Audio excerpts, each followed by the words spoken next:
Olá, caros ouvintes, sejam bem-vindos a mais episódio aqui do vosso podcast Conversa. Olá, Polititankers, portanto, bem-vindos a mais episódio do Gabinete de Crise, um podcast do Polititank, um think tank de política nacional e internacional. Pois é, continuamos aqui neste jogo de estamos em dois sítios ao mesmo tempo. A diferença é que desta vez não estou acompanhado, não é? Portanto, estou aqui com o Filipe Honório, que é o cabeça de lista do LIVRE por Leiria, mas não está aqui nem o Vasco, nem a Carlota, nem o Emanuel, mas estamos cá porque isto também é preciso dizer que estão em preparação para aquilo que vai ser a grande maratona que nós vamos fazer no próximo dia 30. Vamos estar a acompanhar as eleições em direto no YouTube do Polititank, portanto, a partir das 16 da tarde até das 16 horas, não é? Portanto, 4 da tarde até à meia-noite. Portanto, vamos procurar estar a acompanhar tudo ao minuto, procurar ver a fluência, a abstenção, resultados. Vamos ter pessoas também de fora a virem comentar as eleições e algumas reações dos partidos. Vamos procurar também que isso aconteça. Portanto, vai ser uma noite em grande, umas eleições super renhidas, como já há muito tempo não se viam, vamos dizer, desde Sócrates a Passos Coelho. Portanto, comigo tenho então Filipe Honório, cabeça de lista do LIVRE por Leiria, portanto, que vai estar hoje aqui, justamente neste nosso tempo de antena, para responder aqui a algumas perguntas. Portanto, Filipe, bem-vindo. Alô, Cláudio, boa noite, obrigado pelo convite desde já e é uma honra estar aqui. Muito bem, vamos então às perguntas. A primeira pergunta que nós fazemos a todos é relacionada com a vacinação. Na perspectiva do LIVRE, a vacinação deve ou não deve ser obrigatória? A vacinação contra a Covid-19 deve ou não deve ser obrigatória? Isto por causa de alguns movimentos que estamos a ter na Europa. Sim, nós felizmente em Portugal tivemos uma excelente mobilização para a vacinação e, portanto, essa questão nunca se colocou na perspectiva pública da necessidade. Nós temos, aliás, já o Programa Nacional de Vacinação e que, no fundo, para o acesso até a muitos empregos, seja na carreira de função pública, seja mesmo na questão da inscrição nas escolas, nós tínhamos de apresentar o boletim de vacinação atualizado e devidamente atualizado e, portanto, nunca foi uma questão propriamente fraturante ou que levantasse dúvidas na sociedade portuguesa e, portanto, nunca se revelou pertinente ser obrigatória a questão da vacinação. E em Portugal, ainda bem que isso não é uma questão, porque não, e vou dar aqui a minha opinião pessoal, não me parece que seja desejável que se torne obrigatória qualquer vacinação, mas é óbvio que ela é importante e ainda bem que em Portugal houve essa consciência, ainda bem que as pessoas se mobilizaram e confiaram nas instituições e no processo, que felizmente hoje estamos muito mais bem preparados do que estávamos, por exemplo, há um ano, com uma vaga terrível de Covid-19 e que hoje estamos numa situação um bocadinho melhor e, portanto, ainda bem que essa questão não se levantou em Portugal, se bem que há outros países que têm de lidar com ela ainda. Aqui pode-se aplicar a célebre frase de é proibido proibir, não é? Do mais 68. Que parece que alguma esquerda esqueceu-se essa frase, não é? Porque é muito... Nós falamos hoje nessa questão e falamos aqui abertamente nisso porque as instituições funcionam, porque temos um Estado de Direito, porque há um governo democrático em funções, há uma Assembleia da República funcional, mas podíamos estar nesta situação pandémica com umas instituições mais debilitadas, com um governo mais autoritário, quem sabe, com uma retórica muito mais ameaçadora naquilo que é o respeito pelos direitos humanos e, portanto, uma situação destas é muito fértil para ser um pretexto para pôr em curso qualquer ação que seja atentatória, nomeadamente contra minorias, contra as pessoas racializadas, enfim, tudo que nós já tivemos no passado, infelizmente, prova-nos que situações como esta são muito férteis para esse tipo de tentativas. E, portanto, também falo desta perspectiva, não é? Da certeza que temos instituições democráticas a funcionar e que temos essa segurança por parte da democracia portuguesa para não ter a vacinação obrigatória e mesmo que ela tivesse de ser, eu penso que seria de confiar num momento destes e neste contexto em que vivemos. Mas já está, abrir o precedente para essa obrigatoriedade pode ser um mau caminho. Muito bem, obrigado, Filipe. Vamos então passar à próxima pergunta, que junto aqui um comentário muito pessoal, que é a questão de, internamente, ou pelo menos de quem está de fora, portanto, nunca fui militante do LIVRE, nem conheço aprofundadamente como é que são as dinâmicas políticas no LIVRE, mas o LIVRE visto de fora parece ser um partido extremamente democrático, na perspectiva de que existem as primárias internas para a escolha dos candidatos e a sua ordenação e tudo mais. Isto, portanto, este comentário serve para introduzir a pergunta que vem, que é a questão de, na perspectiva do livro, não sei se vocês já tiveram este diálogo interno ou não, há partidos que têm, outros que não têm, que é a questão de reformar o sistema eleitoral. Isto é, e uma das coisas que nós falamos, quer seja eu a falar no podcast Conversa, quer seja depois de termos importado isso para o Polititank, é a questão do voto, primeiro de tudo, o voto preferencial e os círculos uninominais, portanto, como forma a que haja uma democracia mais direta, ou pelo menos mais relacionada, haja uma maior relação entre o eleitor e o eleito. Que perspectivas o LIVRE tem para fazer uma aproximação maior entre o eleitor e o eleitorado?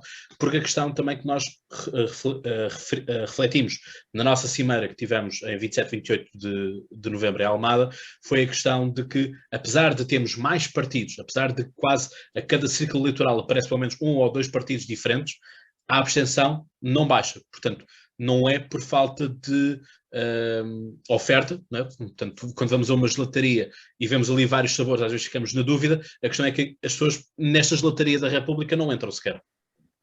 Uhum. Olha, e isso é muito importante, aliás, é o ponto que tu referias um bocadinho no início, não é? Que nestas eleições nós vamos ter muitas incertezas, não é?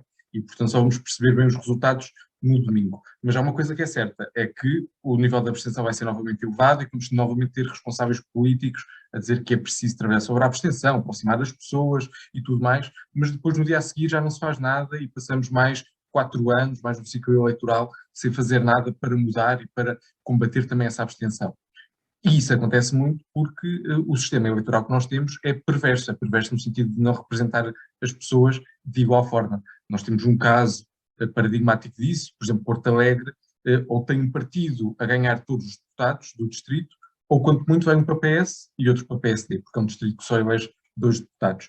E isto deixa de fora, não é? Quer dizer, se for, eu penso que o PS nas últimas eleições até ganhou os 2 deputados, mas o PS não teve 100% dos votos lá, quer dizer, deve ter tido à volta de 40%, talvez, vou arriscar agora aqui, mas isto deixa, certeza que deixou mais de 50% dos eleitores de Porto Alegre de fora da decisão, não se sentiram representados pela escolha que tinham em mãos. E, portanto, nós no programa, aliás, temos também esta questão da reforma do sistema eleitoral, ou pelo menos de incutir algumas alterações para aumentar exatamente essa representatividade, nomeadamente com uma coisa que nós até já temos em Portugal, que é um círculo nacional de compensação. Nos Açores já temos um círculo de compensação também.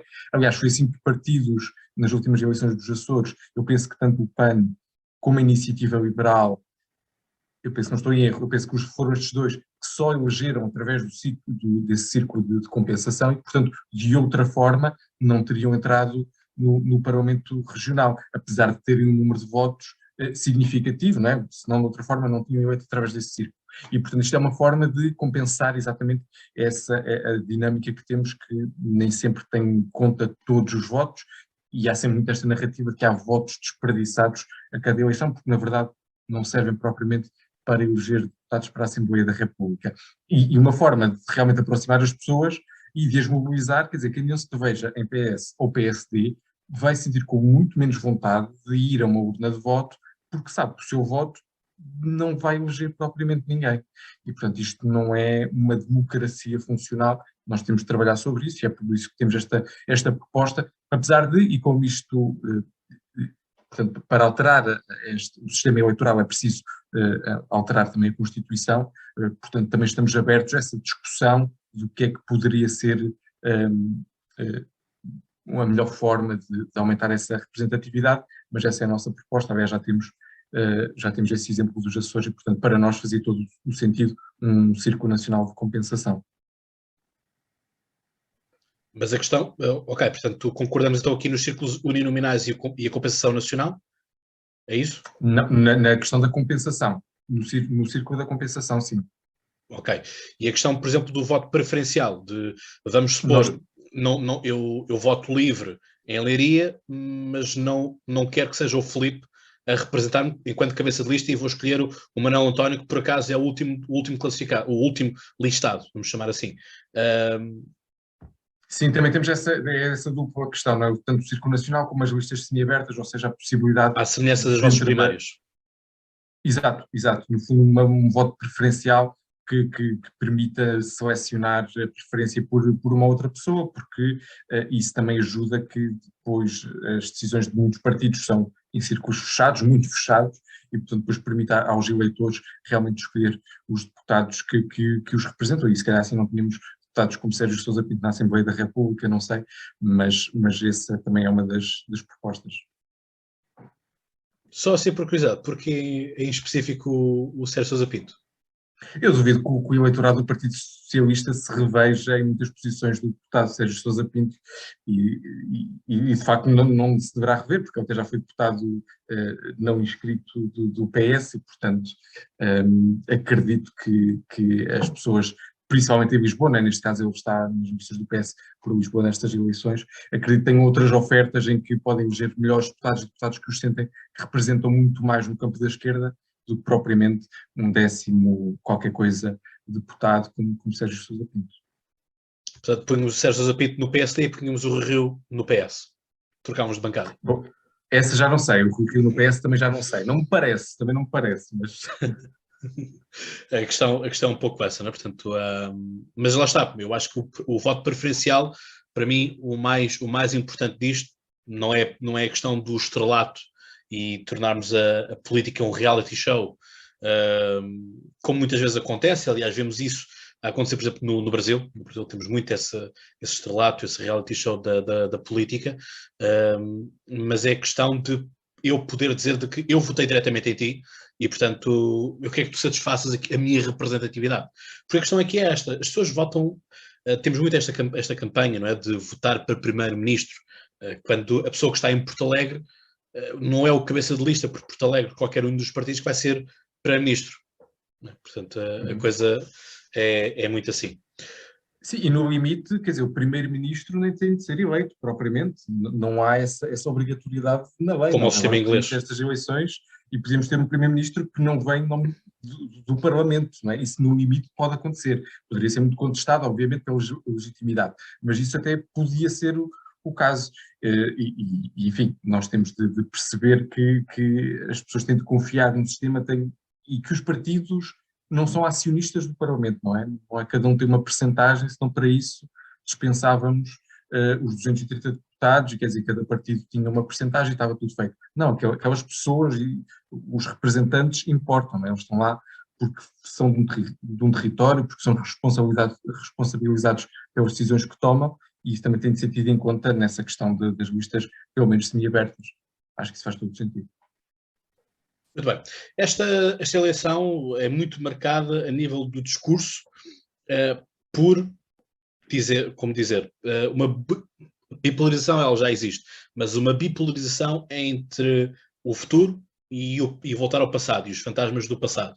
Quer dizer de que temos uma direita, vamos pôr aqui as coisas de uma forma geral, temos uma direita que diz que Portugal está estagnado e, portanto, não cresce. Por outro lado, temos uma esquerda que, vamos dizer, também quase na sua totalidade, diz que Portugal cresceu e temos o maior salto qualitativo, etc. Portanto, e os números, como já repetimos aqui várias vezes nas entrevistas, os números martelados dizem-nos tudo aquilo que nós quisermos que eles nos digam. Podemos dizer que está tudo ótimo, podemos dizer que está tudo péssimo, com os mesmos números. Aqui a questão é, primeiro, se de acordo com o livro existe ou não existe uma estagnação económica e social, e se, por outro lado, se existir, o que é que devemos fazer diferente para pormos não só a economia a funcionar, como também pôr, como se costuma dizer muitas vezes, o elevador social a funcionar, porque também 2021 fomos confrontados com um duro estudo da Fundação Francisco Manuel dos Santos, em que se chegou à conclusão que, infelizmente, em Portugal é possível empobrecer a trabalhar. Quando uma das frases mais marcantes da esquerda, no seu geral, ao longo dos séculos XIX e XX, é o trabalho dignifica. Não é? Portanto, o trabalho dá estatuto, o trabalho dá dignidade, dignifica. Que idiomas, não é? Portanto, ficamos em que situação? Sim, eu acho que na verdade temos três caminhos, na verdade, nestas eleições em particular. Nós temos, como estavas a dizer, no fundo, o caminho um bocadinho da direita, não é? E, portanto, daquilo que nós já conhecemos um bocadinho do passado, as soluções vão ser as mesmas. Nós temos novos partidos e com mais força, mas que na verdade são uma direita que nós já conhecemos, não é? Ou seja, por uma direita mais liberal, seja por uma direita mais nacionalista, é a direita que nós já conhecíamos, mas com uma roupagem nova. Depois temos, no fundo, aqueles que querem tudo na mesma. Na mesma, no sentido desta governação um bocadinho à vista, ir gerindo as coisas como têm sido geridas, orçamento a orçamento, e no fundo, na lógica sempre de reverter coisas do passado, não é? E essas coisas até podem fazer sentido, mas é preciso muito mais, e é aqui que entra a tal terceira alternativa, que é a alternativa de pensar o futuro. E é isto que é, para pegar na questão que estavas a falar da estagnação económica e social dos 20 anos, isto é que pode ser transformador, porque se há coisa que nós não fizemos nos 20 anos, nos últimos 20 anos, é ter um plano de para onde é que estamos a seguir, para onde é que estamos a caminhar, o que é que queremos fazer com estes orçamentos do Estado, o que é que queremos fazer com estes investimentos, para onde? Porque, na verdade, da geringonça, e a geringonça trouxe coisas positivas, mas nunca houve uma ideia clara de para onde caminhávamos, nem que modelo de sociedade queríamos, nem antes disso com a Troika houve, e se calhar nas últimas 2 décadas, o momento em que isso foi mais claro, talvez tenha sido os primeiros anos da governação socialista de Sócrates, em que havia uma certa ideia de modelo de sociedade a seguir, mas que na verdade não se concretizou nem por sombras, e eu acho que nos últimos 20 anos em particular isso tem faltado muito a Portugal. É por isso que o livro tem falado de um amplo acordo para o país, e não para uma legislatura, mas pelo menos para uma década, para transformarmos o nosso modelo de desenvolvimento numa economia baseada no conhecimento, numa economia descarbonizada e numa economia circular, porque isso são os verdadeiros fatores de diferenciação que Portugal pode ter. Nós tivemos a adesão ao euro, que trouxe com isso coisas positivas, mas também outros desafios, nomeadamente a nossa economia, pelo tipo de economia que era, não estava propriamente preparada para uma moeda única num mercado único tão alargado como o existente, porque isso o que fez foi tirar muita gente e levar à imigração de muita gente, enquanto que o país não conseguia acompanhar, porque não tinha os mesmos níveis de habilitações da sua força laboral, porque não tinha o mesmo tipo de tecido produtivo, porque não conhecia ou não fazia a competitividade sequer pela especialização e pelo valor acrescentado, mas muito mais baseado no baixo salário, e portanto era um país que não estava propriamente, acredito, preparado para uma moeda única. E portanto esta estagnação acontece muito por causa disto. Nós podemos olhar, por exemplo, para países de leste, sei lá, a Lituânia, por exemplo, em que a percentagem, se formos ver a percentagem de população com ensino superior, é muito superior à de Portugal, por exemplo. E, portanto, há sistemas muito diferentes e Portugal não estava, acredito, preparado para este conjunto de desafios, e nós, nas últimas 2 décadas, nunca quisemos confrontar esta realidade, nem nunca fizemos nada para ultrapassar esta realidade. É por isso que o livro tem defendido este novo modelo de desenvolvimento baseado na economia de conhecimento. Isto passa pelo ensino, pelas universidades, pela ligação ao setor empresarial e também pela ligação à economia social, porque é um setor emergente e que pode criar muita riqueza e resolver problemas sociais prementes que temos, e novas formas muito mais híbridas e de futuro do que aquilo que temos tido, porque continuamos em visões, uma à esquerda, uma à direita, muito clássicas, muito do século XX e que já não respondem aos problemas do século XXI. Isto seja à esquerda, seja depois à direita, com um neoliberalismo, uma reinvenção de algumas coisas que foram surgindo nos anos 80 em alguns países e que agora estão a chegar um bocadinho cá com uma roupagem nova e, portanto, parecem mais modernas, mas que, na verdade, são soluções que já foram experimentadas noutros países.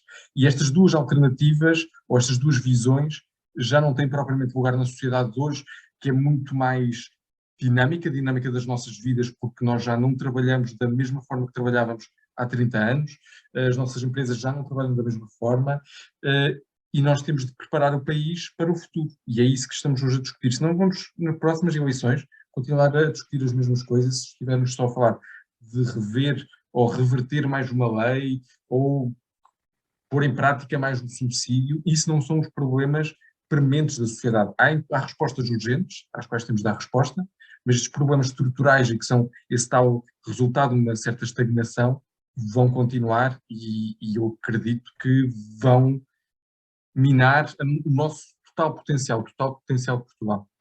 Portanto, isso é que é a tal esquerda. Estou a tentar lembrar-me da expressão do Rui Tavares que ele usou ao longo do debate, a esquerda responsável, que não é o Bloco de Esquerda. Bom, a esquerda responsável é aquela que não deita abaixo as maiorias de esquerda, e ainda por cima a maior maioria de esquerda que tivemos no Parlamento desde o 25 de Abril. Mas é uma esquerda libertária, cosmopolita, uma esquerda verde, uma esquerda europeia, que percebe. Bom, mas agora o Bloco de Esquerda já é europeísta, portanto já não é Não anti-euro sei, será? nem contra. Pelo menos Será? este é o Pois não discurso, né? sei. Portanto, quando eu vejo Catarina Martins e Marisa Matias dizer que sempre foram europeístas, sempre foram sociais-democratas e tudo mais, mas depois no dia a seguir fazem que uma líder feminista de esquerda foi morta pelos sociais-democratas na Alemanha, já não sei muito bem. Bom, o Bloco, eu acho que tem de se clarificar, enfim, não sou ninguém, mas essa clarificação não me parece total face ao eleitorado, e aliás, esse tem sido um dos problemas do Bloco de Esquerda em Portugal, é a falta de clarificação, aliás, nas eleições isso viu-se claramente, nestas em concreto, e na campanha eleitoral, que falta-lhe muita clarificação e este sentido de responsabilidade de não navegar naquilo que são as opiniões do dia-a-dia e na espuma dos dias. Isso faz falta a Portugal, faz falta ter esta visão e este sentido, este foco concreto de para onde é que queremos ir. E o Ivo sabe isso muito bem. Não abdica de ser esta esquerda verde europeia, que sabe para resolver os problemas que temos graves a nível das alterações climáticas e da perda de biodiversidade, tem de ser uma atuação a nível continental e mesmo mundial, e portanto precisamos da Europa para fazer face a esses problemas. Nós precisamos de ser europeístas porque já não vivemos numa economia isolada, já não vivemos com uma população que nasce aqui, estuda aqui e fica aqui toda a sua vida. É uma população que vai para Erasmus, volta, vai trabalhar uns anos para fora, volta, eventualmente população que vem para cá viver e trabalha cá, e portanto esta dinâmica já não é comportável com essa visão muito monolítica daquilo que era a dinâmica, seja do trabalho, seja da vida, no século passado. E faz falta esta visão desta esquerda mais cosmopolita, isso não tenho dúvida. Estás sem micro? Peço desculpa. Estava a dizer que esse discurso é engraçado porque era o tipo de discurso que eu tinha na faculdade quando eu me referi ao pessoal do Bloco de Esquerda como sendo os membros do PCP simplesmente tinham lido mais livros. Portanto, essa coisa da esquerda cosmopolita e esclarecida. Bom, cosmopolita não tem de ser necessariamente esclarecida. Repara, eu tenho muitos pontos em comum com o Bloco de Esquerda, ou mesmo com o PCP, e tenho outros pontos em que discordo profundamente das opções e das visões de sociedade até que têm. Agora, acho que também são duas visões muito distintas a nível do PCP e Bloco de Esquerda, agora em concreto, da própria pessoa, do próprio cidadão e daquilo que nós somos enquanto, seja no contexto de uma sociedade, seja enquanto potencial de vida. No livro, por exemplo, eu acredito que o Estado deve garantir, e isto é uma ideia muito intrínseca à liberdade, que o Estado deve garantir que eu posso ser aquilo que eu quiser ser na vida e que não tenho propriamente de se interferir na minha vida, mas de me dar as condições para o que eu possa ser, e sim a liberdade. E eu acho que os partidos à esquerda, do Bloco de Esquerda e PCP, não têm exatamente esta visão das coisas, nem têm propriamente este sentido mais internacionalista, que faz falta à esquerda no geral, e vimos isso em muitos países, que muitos partidos da social-democracia e mesmo de uma esquerda mais radical, se é que eu posso dizer assim, perderam um bocadinho o contacto com aquilo que é as novas realidades, aquilo que as pessoas querem efetivamente fazer. Nós já não nos orientamos por dogmas que nos instituíram em grandes trabalhos de filosofia política, isso não lhes tira o mérito, mas as pessoas já são muito mais do que isso e muito mais do que essas teorias. E acho que faz falta esta atualização. Portanto, de revisionismo em revisionismo. Ponto de revisionismo, não sei se é o melhor termo, mas é de constatar que a realidade de hoje, de 2022, é muito diferente da realidade de 99, penso eu, ano de fundação do Bloco de Esquerda. 99, sim. E que, portanto, os motivos nunca podem ser os mesmos. Essa atualização faz falta e os problemas que temos não podem ser resolvidos com a realidade que tínhamos há 20 anos, ou às vezes há 50 anos, ou até mais. Apesar de, por vezes, mantermos esses mesmos problemas, não é? Mas, portanto, o que significa que falta alguma resolução por parte de quem passou por este tempo, não é? Conjugação de factos, é uma esquerda que se faz, é uma crítica que se faz quer à esquerda, quer à direita, não é? Portanto, não há aqui nada em específico a dizer. Bom, vamos então avançar, porque um dos temas também sempre importantes aqui é justamente essa questão do indivíduo, do cidadão e tudo mais, relacionado com esta carga fiscal que a direita diz que é uma brutal carga fiscal. Por outro lado, temos tido António Costa dizer que carga fiscal não existe, o que existe é uma tributação, os pagamentos à segurança social que pessoas que antes não faziam passaram a fazer, e eu já não sei se foi num episódio ou se foi num direto que ora fiz no Podcast Conversa, ora fiz no Politank, dei o meu caso concreto de que, por exemplo, no mês em que eu fiz 200 euros de explicações dadas, eu tive que pagar 70 euros ao Estado. Portanto, isto quase que não dá vontade de trabalhar, porque o Estado fica logo com 70 euros dos 200 e, portanto, quando temos um passe que é logo 40 euros por mês, e antigamente eram 75, portanto aqui de partir do Seixal para Lisboa, mas o ponto é este, não é? Portanto o Estado, para todos os efeitos, continua a roubar. Há quem diga, quem vá muito mais além, e diga que imposto é roubo, não é?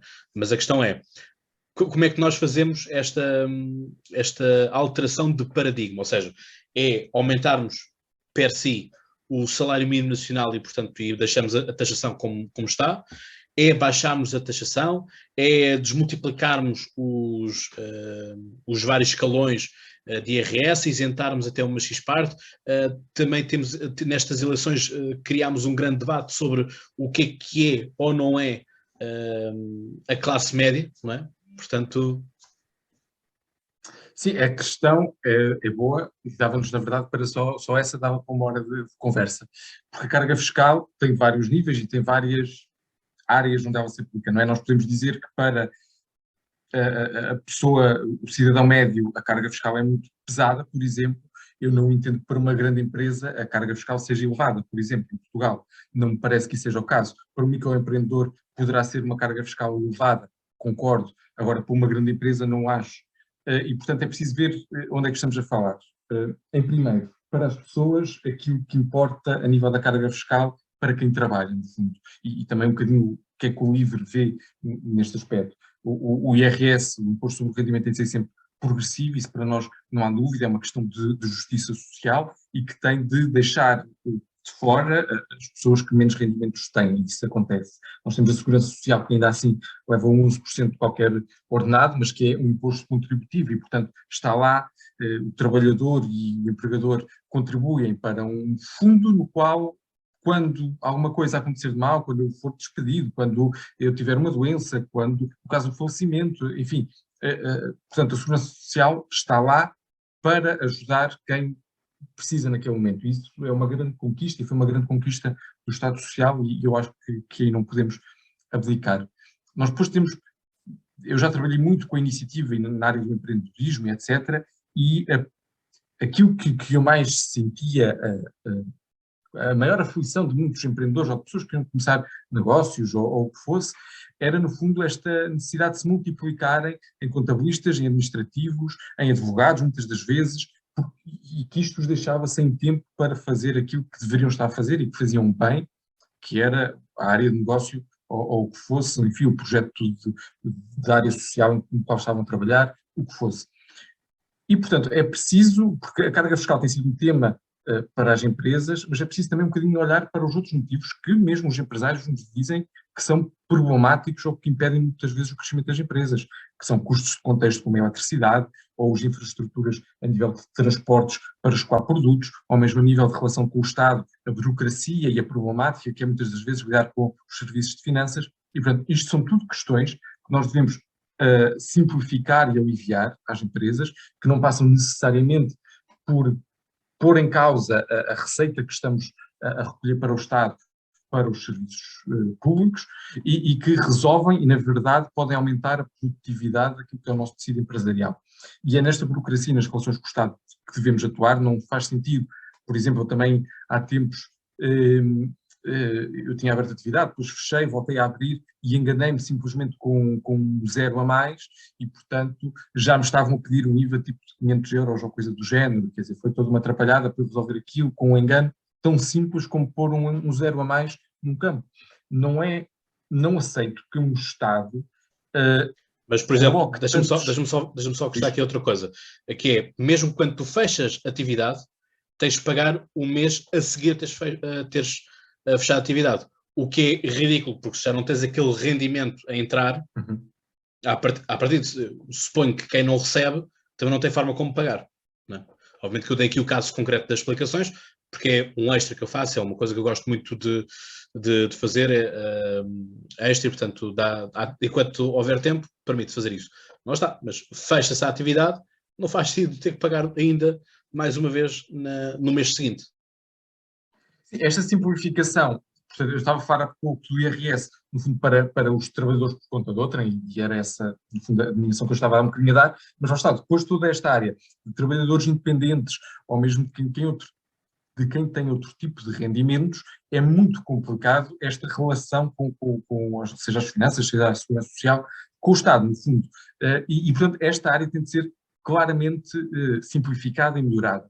Mas onde é que isto parece um discurso muito apelativo, mas onde é que isto depois corre mal? É na solução, porque a solução também passa por rejuvenescer os quadros da administração pública. Nós não nos podemos esquecer que a nossa função pública tem já pessoas com uma idade mais avançada e com capacidades e competências, aliás,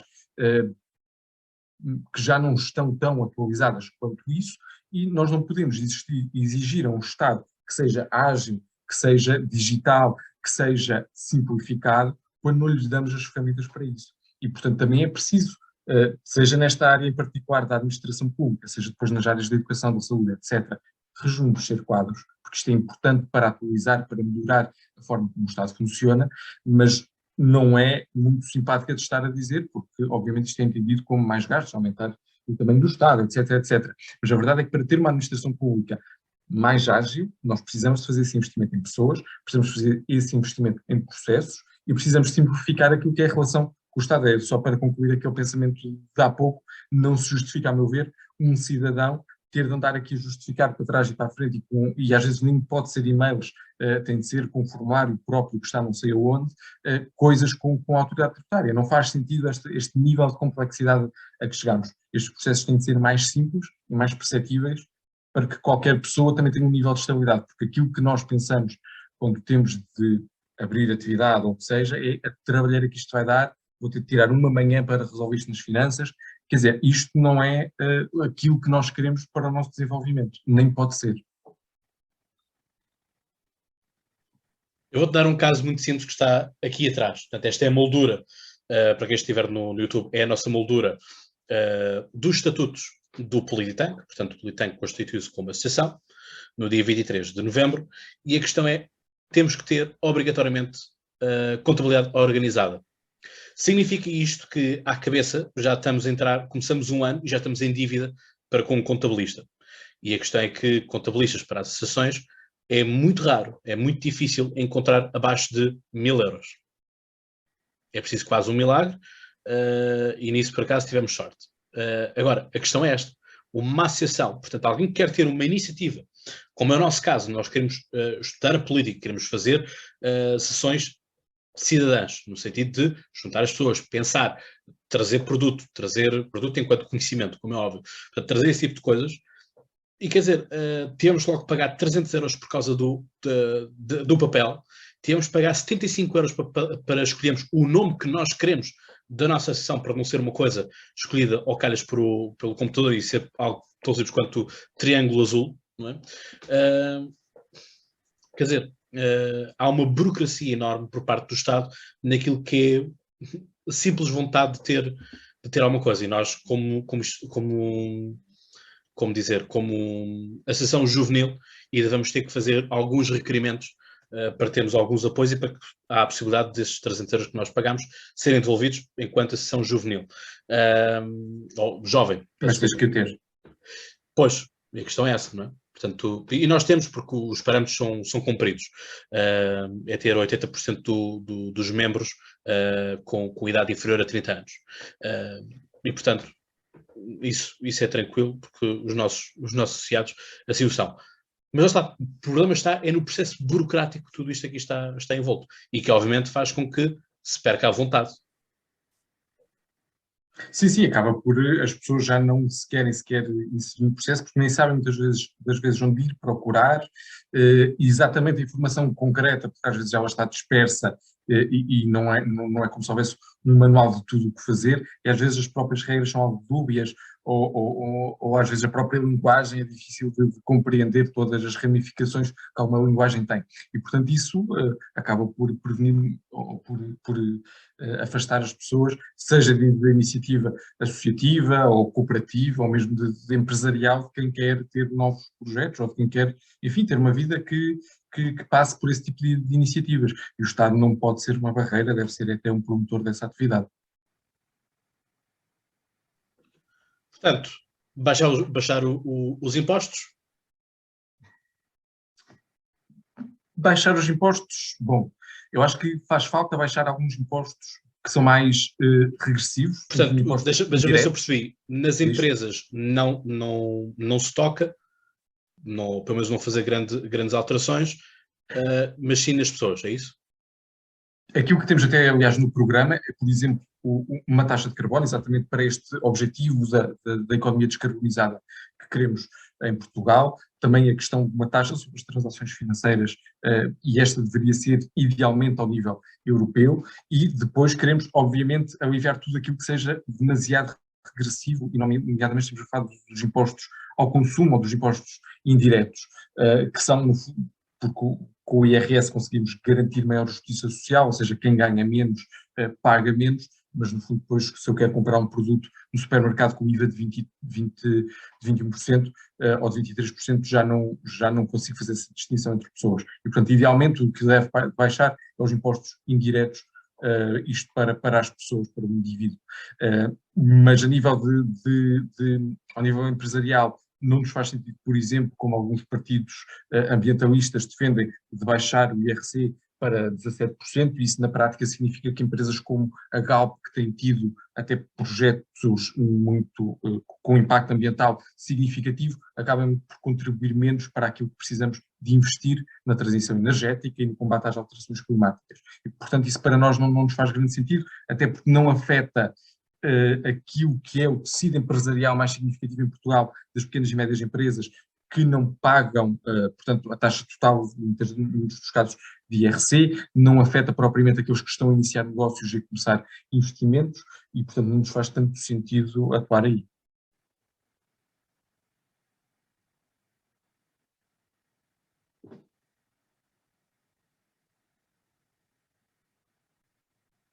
Vamos agora para outra questão que tem marcado o debate e que de lado a lado há também esta bipolarização em que, por um lado, a direita fala de uma cegueira ideológica, por outro lado, a esquerda acusa a direita de fazer uma privatização da saúde e tudo mais. A questão é, eu acho que este acaba por ser um problema que estamos a ter neste discurso. E nós já vimos este tipo de discurso com várias coisas, como a questão da relação das minorias e tudo mais, que às vezes chega-se ao ponto de só porque se é fã de algo, nega-se que essa coisa tenha problemas. E aqui a questão é, eu acho que todos nós deparamos e acho que é genérico aceitarmos de que o SNS tem problemas no seu funcionamento, tem problemas naquilo que é a resposta dada. Não acho que nunca se põe aqui, um pouco à semelhança daquilo que o Rui disse no debate com o António Costa, acho que ninguém põe em causa o trabalho dos médicos e dos enfermeiros, portanto acho que não há aqui uma crítica àquilo que é o trabalho dos recursos humanos, mas aquilo que é a resposta, aquilo que são as próprias infraestruturas.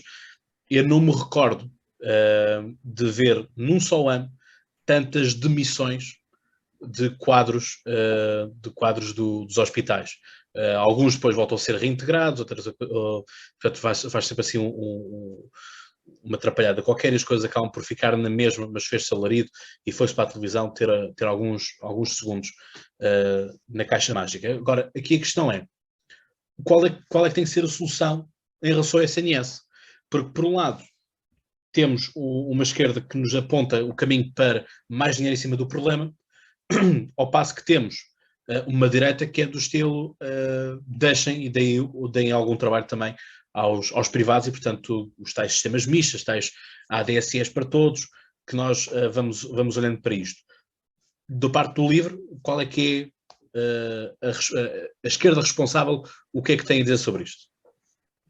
Bom, em primeiro lugar, não é por eu identificar que alguma coisa está a funcionar mal, que ela tem necessariamente de acabar ou de ser, enfim, profundamente desmantelada, não é?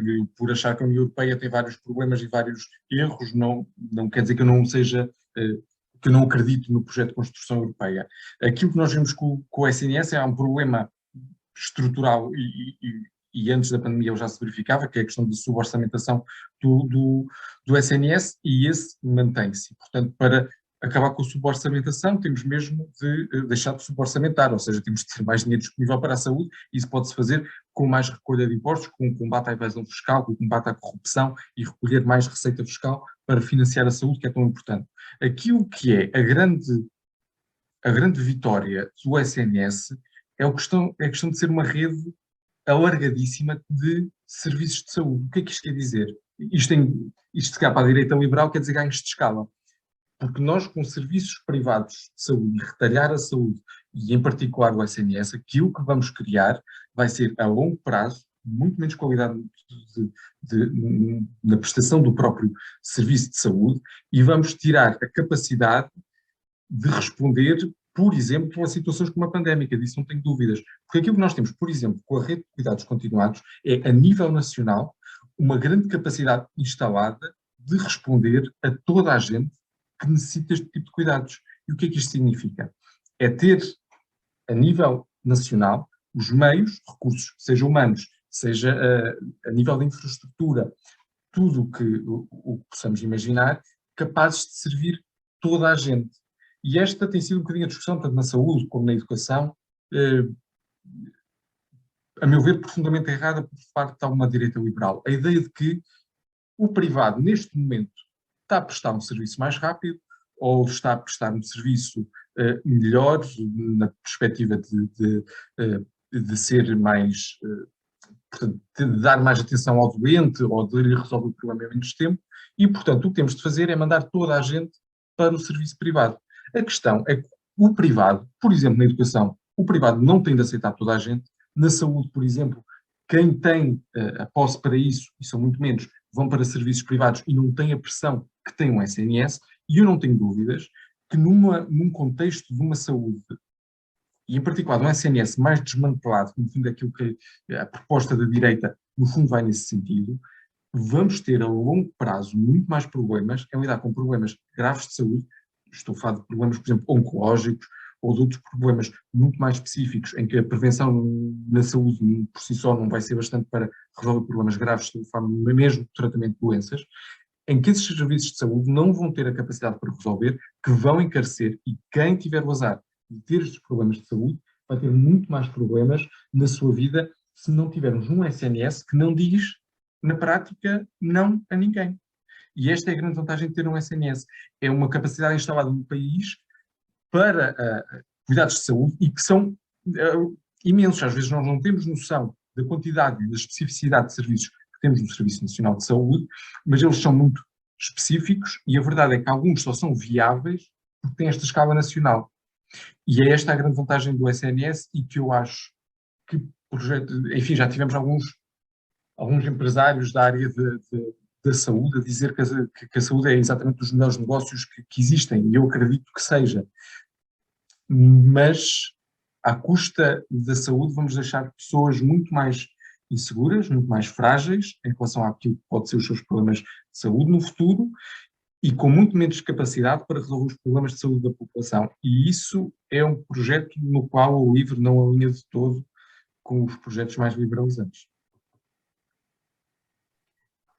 Portanto, nem passaria pela cabeça ser aquilo que já foi debatido nos vários debates, que era a questão de a pessoa estar X tempo à espera, aquilo que é dado basicamente é um cheque para ir ao privado, que está vazio, ou menos cheio.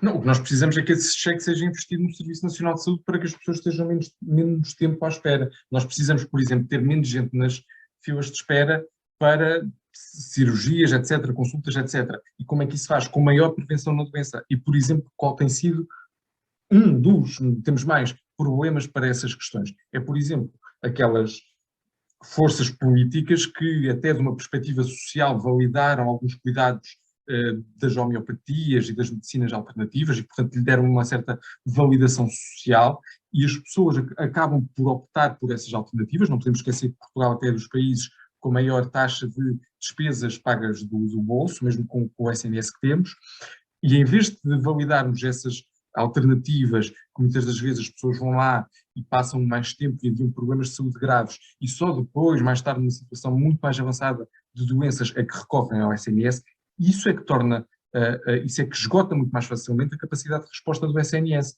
E, portanto, os sinais que temos de dar, seja à esquerda, seja à direita, é de um investimento permanente no SNS e da prevenção da doença. E, francamente, eu gostava que isto ainda fosse do consenso nacional, a questão do SNS, porque foi das maiores conquistas que tivemos do nosso regime democrático, e tem sido, com todos os problemas que o SNS tem. Eu próprio, na minha vida pessoal, sempre usei o SNS, e com todos os defeitos que eu lhe posso apontar, tem sido o único que garante, e acredito que continuará a ser o futuro, que a saúde não se torna num luxo de uma certa elite. E nós vemos isso noutros países, e eu gostava de acreditar nas boas intenções. Quem diz que vamos dar um cheque para quem vai e para quem está em listas de espera para poder ir ao privado, mas isso a longo prazo o que vai fazer é descapitalizar o SNS e vai, certamente, atenção, pode ser ótimo para a saúde de algumas pessoas recorrer a serviços privados, mas essas pessoas têm a capacidade para o fazer. E isto é a mesma coisa que a questão da educação e dos cheques de ensino, etc. Quem tem a capacidade vai ser sempre muito bom e vai ser um serviço quase de hotel, em que é bem tratado, sem problemas. Mas isto nunca poderá ser massificado. Se for para ser massificado, então que se faça no SNS. Não há necessidade dos serviços privados o fazerem. Podemos fazer no SNS. Porquê é que não se faz no SNS? E essa é, para mim, devia ser uma questão até fundacional do próprio regime. Acho que aí há um consenso um bocadinho amplo naquilo que é o espectro político.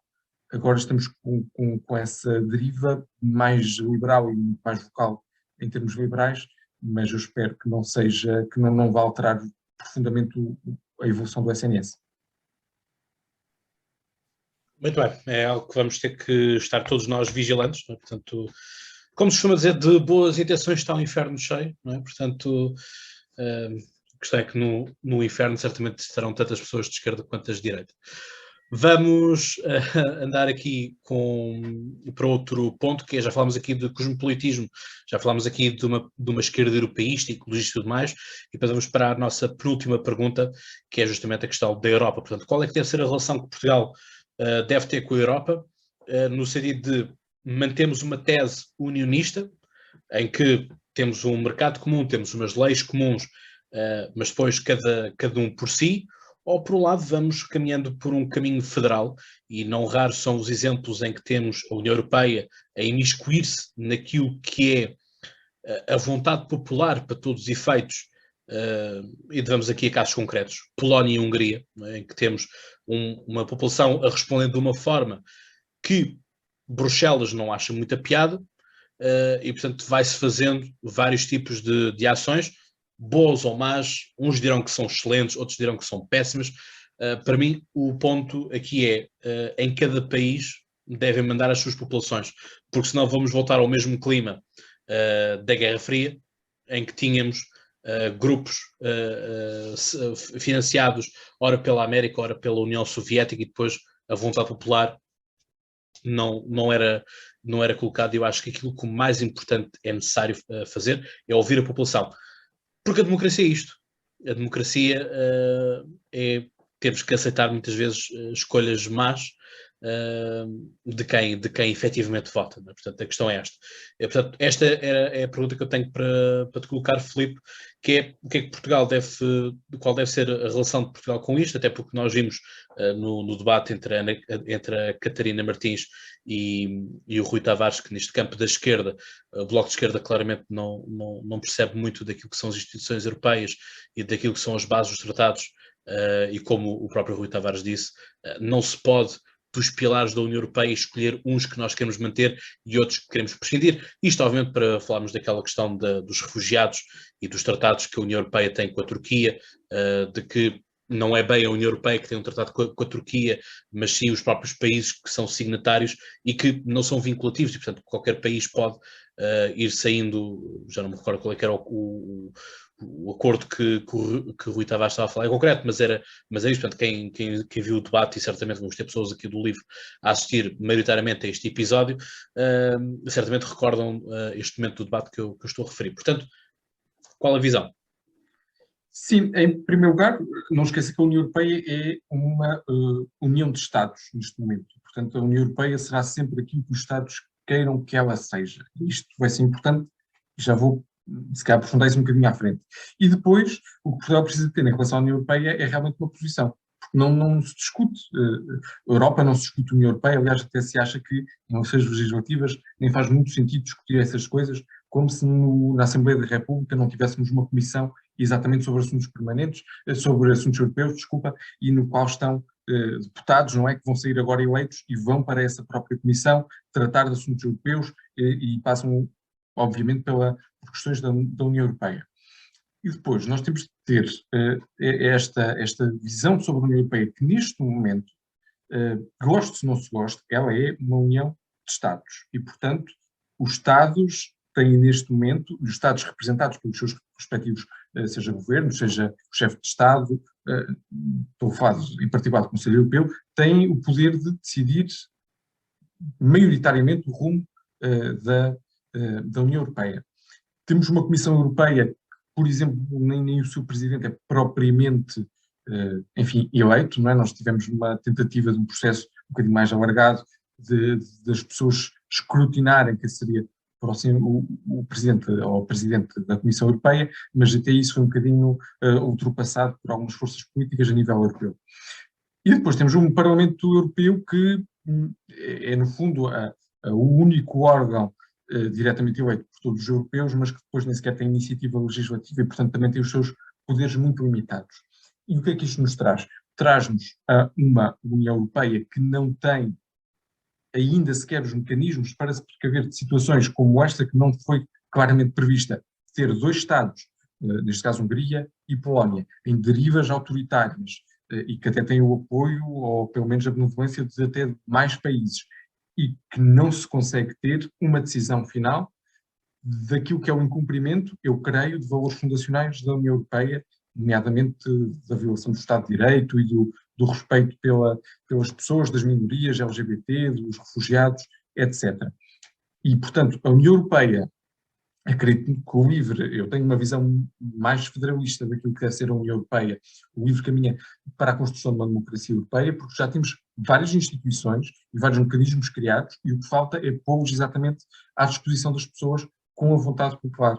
É transformar aquilo que é, neste momento, um grupo de líderes europeus naquilo que deveria ser um Senado europeu e ter esta iniciativa legislativa também por parte do Parlamento Europeu, para que sejam os deputados, exatamente, não só com o papel de escrutínio, mas com o papel muito mais ativo naquilo que deve ser a gestão e a orientação da União Europeia. Nós tivemos agora o caso, por exemplo, com o pilar dos direitos sociais a nível europeu, que eu acho que tem reformas que deveriam ser importantes, a questão de um salário mínimo a nível europeu, por exemplo, ou mesmo o complemento, que no fundo é aquilo que nos falta, isto até, a conversa acaba por ser um bocadinho em círculo, daquilo que falava no início, das políticas económicas e para as quais a economia portuguesa, por exemplo, não estava tão preparada como outras, e depois faltam-nos os mecanismos sociais para acompanhar esta transformação económica no seio da União Europeia. E nós não tivemos estes mecanismos sociais, os fundos europeus são manifestamente insuficientes para transformar aquilo que devia ser a reestruturação não só do tecido empresarial, como também da própria sociedade, e aqui falo ao nível das qualificações da população, da própria qualidade de vida, da habitação, da saúde, etc. E, portanto, das reformas que são precisas para que a União Europeia seja verdadeiramente um território, além do mercado único que já é, mas que seja um território de valores e de valores sociais humanos comum. E eu acho que esse caminho ainda falta muito fazer. Mas lá está. Novamente travamos naquilo que é o facto da União Europeia ser neste momento uma união de Estados e, portanto, vai até onde os Estados quiserem que ela vá. Nós tivemos o caso da pandemia, por exemplo, muitas pessoas a dizer, então, mas afinal onde é que está a União Europeia agora para resolver isto e tudo mais? Quer dizer, se os Estados não deram à União Europeia competências para atuar nesses domínios, a União Europeia obviamente não vai ultrapassar os Estados nessas áreas que são ainda funções dos Estados a nível nacional.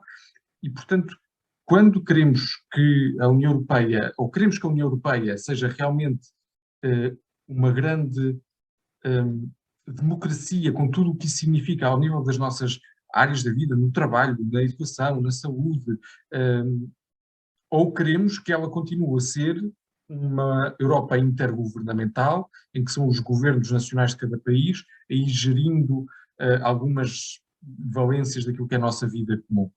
Temos de tomar essa opção, e eu acho que para mim a opção é muito clara, e ela trouxe-nos até um virar de página para o próprio continente europeu. Era necessário continuar a aprofundar isso, era necessário continuar a trabalhar naquilo que são as conquistas sociais. Já foi do salário mínimo, mas temos outras nas questões ambientais, por exemplo, que só podem ser eficazes e verdadeiramente eficazes se forem trabalhadas ao nível europeu. E nós temos que continuar a trabalhar nessas áreas para que a Europa seja mais democrática, que ainda não é, e para que também as pessoas em Portugal, e isto é um trabalho de todos os partidos em Portugal e que não tem sido feito, que todas as pessoas sintam que podem mudar o curso daquilo que tem sido essa Constituição Europeia, porque podem, e não devem deixar que os partidos lhes digam que não, simplesmente porque isso é lá longe e, portanto, eles é que decidem por nós. Isso para mim não faz sentido.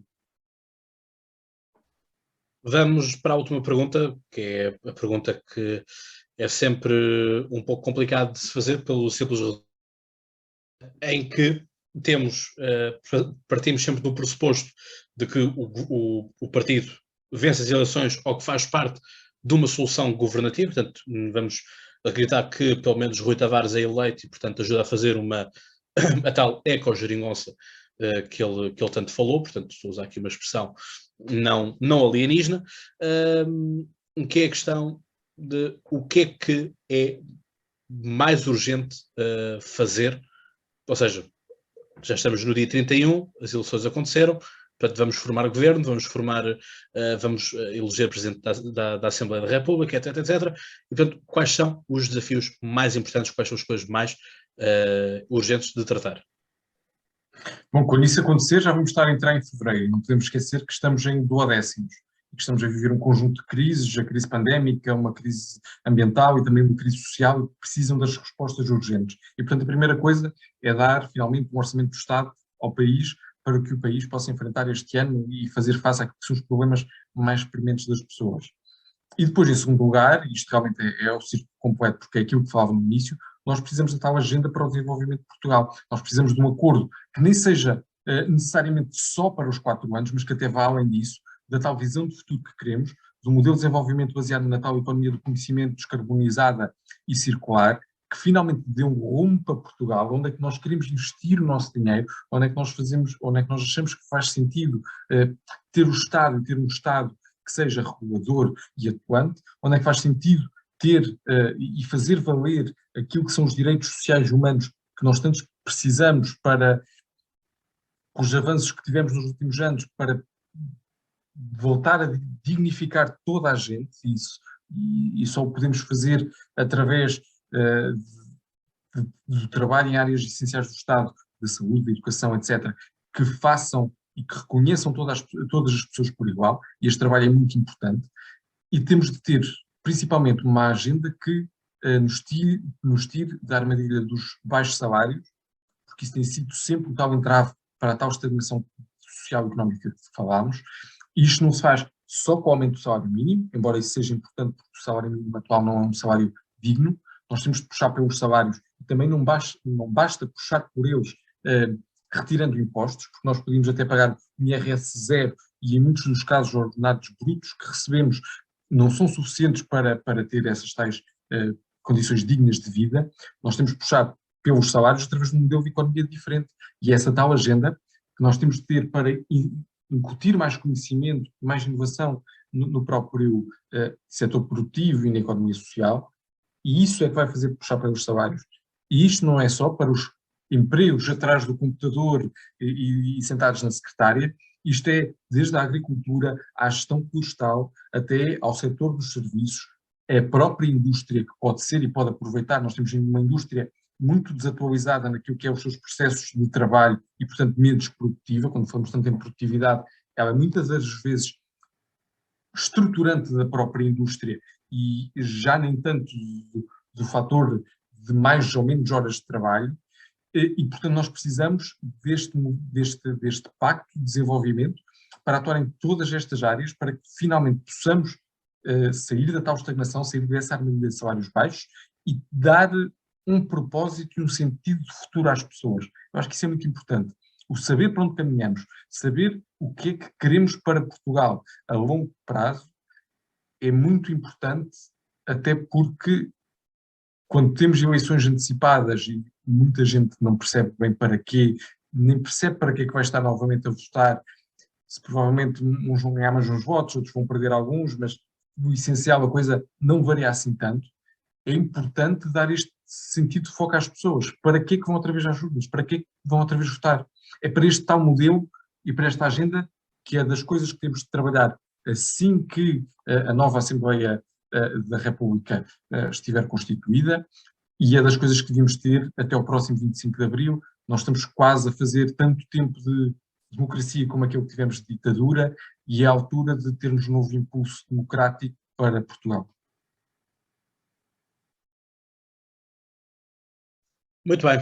Filipe, muito obrigado. Portanto, o podcast Conversa e o Politank não puxam nem por um lado nem por outro. Portanto, desejamos a maior das sortes a todos os partidos. Portanto, neste caso, estamos a falar com o LIVRE, portanto, a maior das sortes ao LIVRE, que consigam fazer com que as pessoas que votam no LIVRE votem esclarecidas, porque o ponto aqui é mesmo este, não é uns votam bem, outros votam errado.